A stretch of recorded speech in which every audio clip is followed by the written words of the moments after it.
Resti berdiri di depan unit apartemen tempat pertemuannya dengan Kaisar. Sejujurnya ia sedikit keberatan. Kenapa mereka tidak bertemu saja di kafe? Bukan malah di apartemen seperti ini.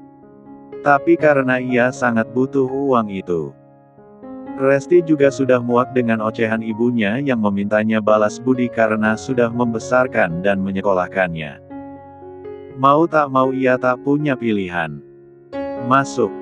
Kaisar membukakan pintu. Resti awalnya ragu. Mendadak ia merasa takut. Tapi sekali lagi, karena ia butuh uang, maka akhirnya ia pun mengikuti langkah Kaisar. Matanya nampak memandang kagum interior yang ada di apartemen itu, yang jelas sangat jauh berbeda dengan kosan yang ia sewa untuk tempat tinggal di ibu kota. Resti menoleh kaget pada pintu yang menutup. "Silahkan duduk." Tapi kalimat Kaisar yang terdengar ramah mengalihkan kecurigaan Resti tentang pintu yang menutup. Ya, ia pikir, wajar saja kalau pintu ditutup. Secara ini di apartemen bukan di rumah kampung. "Mau minum apa?" Kaisar menawarkan dengan ramah. "Nggak usah repot-repot, Pak." Resti juga akhirnya bisa bersikap lebih santai. "Tunggu di sini dulu." Kaisar lalu berlalu untuk membuatkan tamunya minuman. Ya, sebelum mengantarkan kecoa pengganggu itu ke neraka. Tak ada salahnya ia suguhkan dulu minuman yang menyegarkan. Tak butuh waktu lama Kaisar membawa segelas orange juice ke depan. "Silahkan diminum." Lagi-lagi karena pembawaan Kaisar yang santai membuat Resti tak menaruh curiga sedikitpun. "Terima kasih, Pak." Wanita itu bahkan langsung menghabiskan minumannya sampai tandas sambil sempat-sempatnya mengagumi pria di hadapannya. Kaisar memang memiliki pesona yang tak main-main. Jadi tak heran kalau para wanita banyak dengan mudah jatuh hati padanya. Terlebih perlakuannya juga lembut, romantis dan penuh perhatian. Tanpa mereka tahu bahwa itu semua hanya topeng belaka. "Jadi, kamu butuh uang 80 juta. "Iya, Pak. Saya sangat butuh uang itu untuk membayar hutang ibu saya," jawab Rest jujur.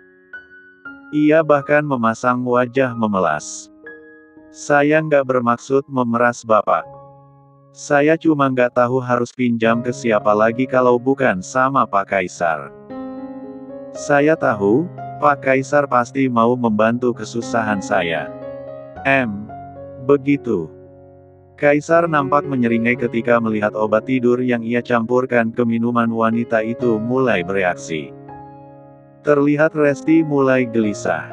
"Kok, saya tiba-tiba mengantuk?" "Ya, Pak." Gumamnya bingung. "Karena saya kasih obat tidur di minuman kamu." Kaisar menjawab pertanyaan Resti dengan tenang. Jangan lupakan seringai licik di sudut bibirnya. "Oh, obat tidur." Mata Resti yang mulai berat nampak membola. Tapi rasa kantuk itu menyerangnya hebat. Ia sadar bahaya yang mengincarnya. Sayangnya, ia tak kuasa untuk mempertahankan kesadarannya. Beberapa detik berikutnya, wanita itu sudah terkulai lelap di atas sofa. Kaisar tersenyum miring. Ia puas melihat jalang sialan yang berani-beraninya mengancamnya itu. Pikirannya sedang kacau dan kecoa ini malah menambah beban pikiran dengan mencoba memerasnya. "Jadi, rasakan saja akibatnya. Aku akan mengantarmu ke neraka," gumamnya dengan senyum mengerikan. Pria itu lalu berdiri, membaringkan Resti di atas sofa. Lalu yang ia lakukan setelahnya adalah membekap wanita sialan itu dengan bantal sofa hingga tak bernafas lagi. Nyaris tengah malam, galaksi baru berani masuk ke kamarnya. Dilihatnya bunga sudah meringkuk di atas sofa. Seperti biasa, wanita itu selalu menolak tidur di ranjangnya.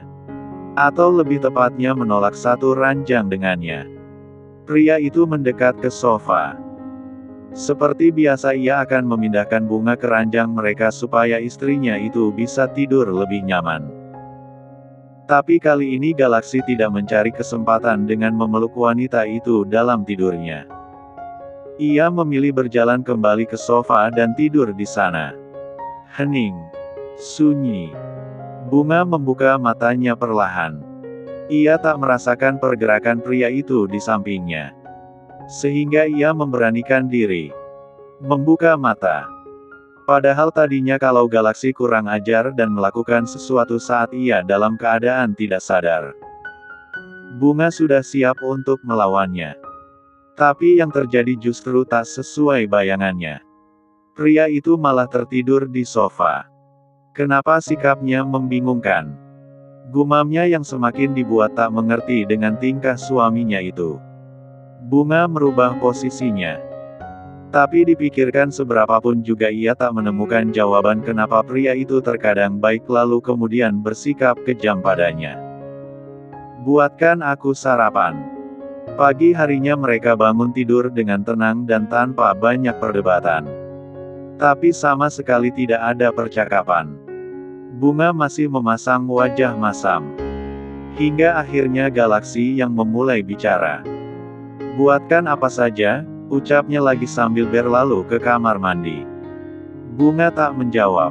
Hanya saja ia tak membantah. Ia hanya merasa heran. Rupanya hari ini tak ada drama lagi dikurung di dalam kamar. Meski entah nanti. Aku masakin saja masakan kampung, gumam Bunga yang masih kesal dengan kejadian kemarin. Ia sengaja ingin membuat Galaksi marah. Setibanya di dapur, Bunga memilih sayuran apa yang hendak ia masak. Hingga ia menemukan sayur bayam, tempe dan ikan asin. Bunga tahu ikan asin ini pasti punya Big Mimi. Pas awal-awal di sini, ia sering melihat Big Mimi menggoreng ikan asin.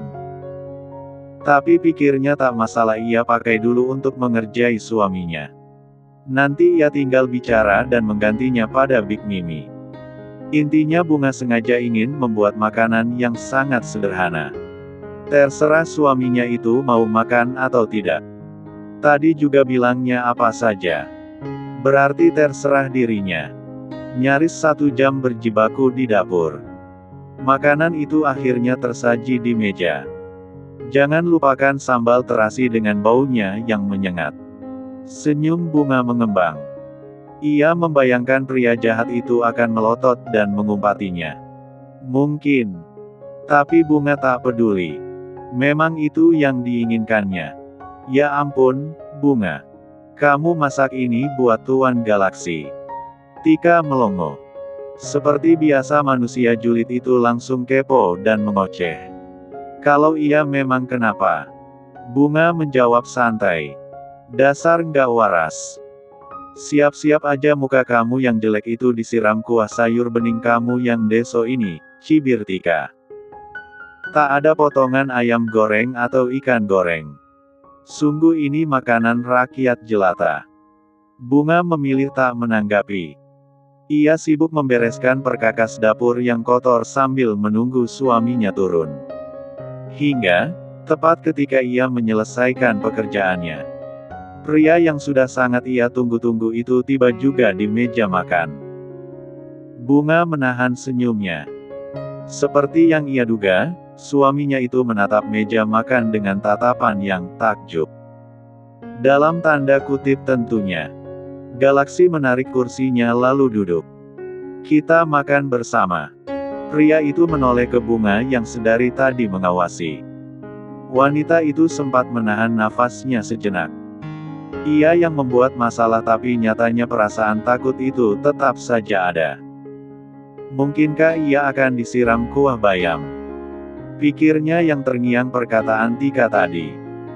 Duduk, titahnya lagi karena Bunga malah berdiri tak jauh darinya. Kamu mau makan satu meja denganku? Tanya Bunga memastikan. Karena terakhir kali ia mendengar kalau mereka tidak selevel untuk duduk dalam satu meja dan makan bersama. Ambilkan nasi untukku. Bunga masih tak memahami apa arti lirikan mata itu. Tapi ia tak membantah. Bunga melayani suaminya makan layaknya seorang istri yang baik dan penurut. Lalu setelahnya ia pun mengambil nasi untuk dirinya sendiri. Sesekali Bunga melirik suaminya yang menyantap sarapannya dengan tenang. Tidak ada protes. Pria itu makan dengan lahap. Bahkan juga nampak menikmati ikan asin juga sambal terasi buatannya tanpa ada protes sama sekali. Kenapa dia? Bunga bertanya-tanya dalam hati. Sewaktu ia membuat soto ayam saja ocehannya sudah seperti orang kerasukan setan. Sekarang ia suguhi sayur bening dan ikan asin malah kalem-kalem saja. Kalau kamu ada keperluan di luar, bilang saja pada Kandung. Sopirku itu akan mengantarmu kemanapun kamu mau, ucapnya setelah menyelesaikan sarapan paginya. Bunga yang baru saja menyuapkan kuah bening ke mulutnya bahkan nyaris tersedak mendengar kalimat ajaib itu.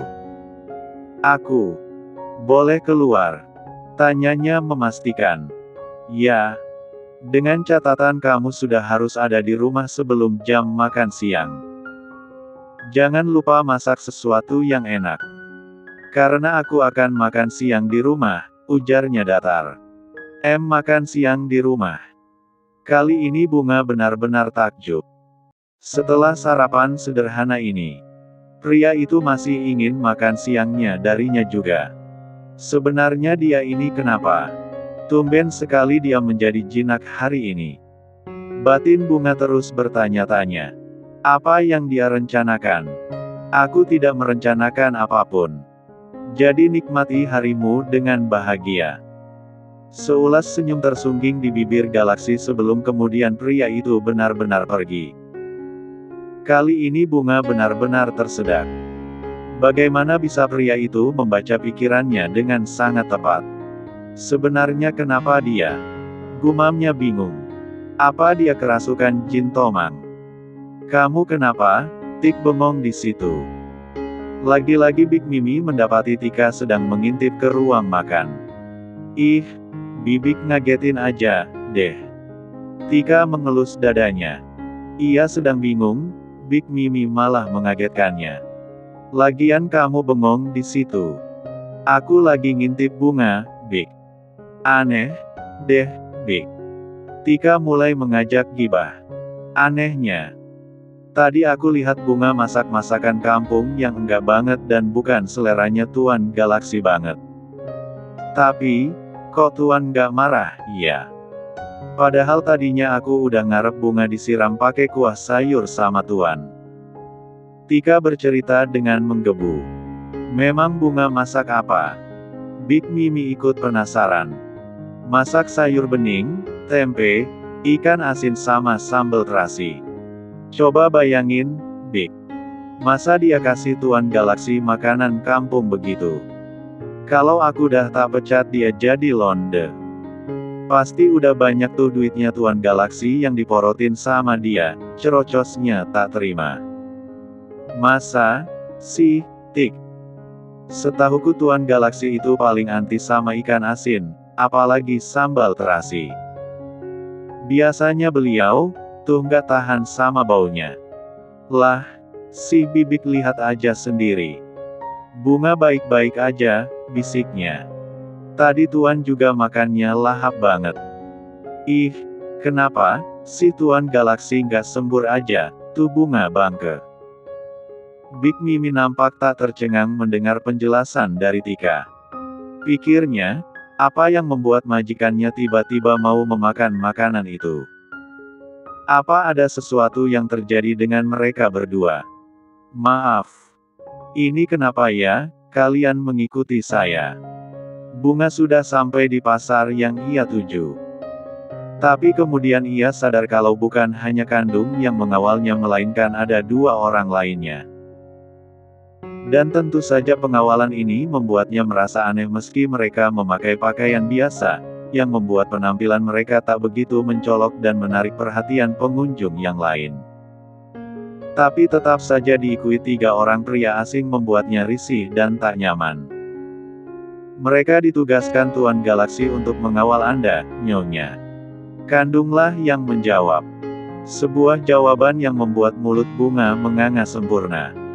Memangnya aku presiden sampai harus dikawal seperti ini? Bunga terkekeh. Merasa lucu dengan semua ini. Anda memang bukan presiden, tapi Anda adalah Nyonya Adiatama, jawab Kandung. Lagi dengan sikapnya yang kaku dan menyebalkan. Bunga meringis sendiri mendengar jawaban Kandung. Ia merasa risih dengan sebutan Nyonya Adiatama yang disebutkan anak buah suaminya itu. Karena menurutnya pernikahan mereka hanya sekedar status saja. Jadi kenapa juga ia harus menerima pengawalan seperti ini? Perasaan ia lihat orang kaya yang lainnya tidak ada yang sampai dikawal seperti dirinya. Kenapa si galaksi itu lebay sekali? Pikir Bunga kesal. Bunga kembali melanjutkan langkahnya. Ia sengaja ingin berbelanja sendiri. Karena ia ingin membuatkan makan siang istimewa untuk suaminya. Bu, beli jengkol, iya. Senyum Bunga mengembang sempurna. Karissa bergerak ketakutan ketika Kaisar menyeret sesosok tubuh wanita ke kamarnya. Mulutnya yang kini dilakban hanya bisa mengeluarkan racauan tak jelas. Kamu masih ingat dia siapa? Kaisar menunjukkan wajah Resti yang sudah pucat. Karena wanita itu memang sudah menjadi mayat. Karissa semakin bergerak ketakutan. Jelas ia mengenali wajah itu. Ia dan Kaisar menemui wanita ini bersama sewaktu merencanakan skenario sandiwara penjebakan galaksi dan sekretarisnya. Coba tebak. Kenapa aku bisa melenyapkan benalu kecil ini? Kaisar sempat merasa ketakutan untuk sesaat tadi, saat menyadari wanita itu benar-benar mati di tangannya. Tapi rasa takut itu dalam sekejap lenyap ketika ia mengingat betapa kecoa kecil itu dengan angkuh berani mengancam dan ingin memerasnya. Kaisar yakin, jika ia menuruti sekali, wanita sialan ini akan memerasnya di lain waktu. Ia bisa memastikan itu. Maka sudah benar ia melenyapkan benalu tak berguna itu. Dia meremehkanku. Ya, Kaisar paling tidak suka diremehkan. Dia mencoba memerasku. Jadi, sudah sepatutnya dia pantas mati. Karena jika dibiarkan hidup, dia hanya akan menyusahkan dan merepotkanku. Kaisar menendang tubuh kaku itu. Sekaligus ini peringatan untukmu, sayang. Kalau kamu masih ingin bernafas, jagalah mulutmu itu. Atau aku tak segan-segan untuk membuatmu menyusul bajingan kecil ini. Kaisar menyeringai sinis melihat sorot ketakutan di mata Sembab itu. Ia bahkan bisa melihat tubuh wanita itu gemetar hebat dan berusaha mundur menjauh dari mayat Resti. Kaisar lalu menatap kembali tubuh kaku itu. Ia sedang berpikir harus ia apakan mayat ini. Haruskah ia membuangnya ke laut atau menguburnya? Dan bagaimana resikonya jika ia membawanya keluar dari apartemen ini? Apakah akan menimbulkan kecurigaan atau tidak? Mati pun masih membuatku susah, gerutunya seraya kakinya kembali menendang tubuh kaku itu.